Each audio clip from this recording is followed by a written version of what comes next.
Pencemaran lingkungan yang terjadi di Kecamatan Taman Sari, Kota Tasikmalaya ditanggapi akademisi kesehatan Undang Arifin Hidayat.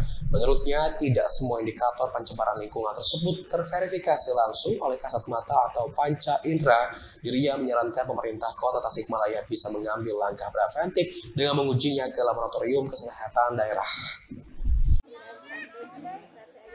Dosen Jurusan Keperawatan Politeknik Kesehatan Poltekkes Kementerian Kesehatan Kemenkes Tasikmalaya, Undang Arifin Hidayat, angkat bicara soal pencemaran lingkungan yang terjadi di Kecamatan Taman Sari, Kota Tasikmalaya.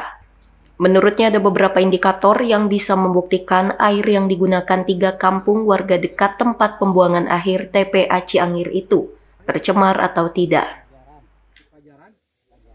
Undang menerangkan pencemaran ialah masuk atau dimasukkannya makhluk hidup atau benda-benda lain dari komponen lain masuk ke dalam air baik dilakukan oleh manusia maupun oleh lingkungan, hingga menurunkan derajat kapasitas air yang layak untuk dikonsumsi dan peruntukannya.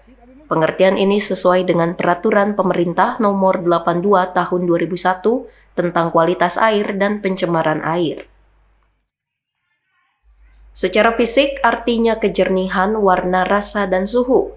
Jika itu sudah berubah, berarti itu sudah termasuk salah satu indikator terjadinya pencemaran. Terverifikasi ada zat yang terlarut di dalam air. Terdapat mikrobiologis dan bakteri, serta adanya radioaktif yang mengeluarkan radionuklida. Tidak semua indikator tersebut bisa terverifikasi langsung oleh kasat mata atau panca indera. Undang menyarankan pemerintah Kota Tasikmalaya bisa mengambil langkah preventif dengan mengujinya ke laboratorium kesehatan daerah.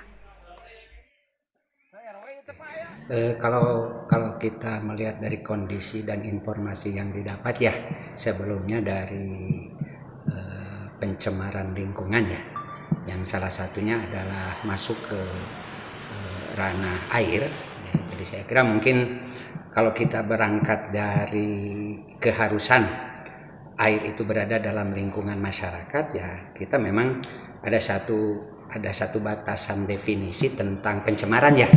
Ya, artinya pencemaran itu kan adanya masuknya atau dimasukkannya makhluk hidup atau benda-benda lain ya dari komponen lain masuk ke dalam air, dan itu adalah baik dilakukan oleh manusia maupun oleh lingkungan. Ya, sehingga nanti dapat menurunkan derajat kapasitas air yang layak untuk dikonsumsi dan peruntukannya. Itu saya kira sesuai dengan Peraturan Pemerintah 82/2001 ya tentang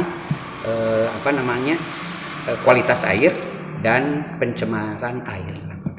Itu saya kira. Nah, kalau berdasarkan informasi sampai dengan adanya suatu perubahan dari itu, saya kira ada beberapa indikator ya, kalau kita melihat bahwa air itu tercemar atau tidak ya. Satu adalah fisis itu artinya kejernihan, warna, rasa, dan suhu.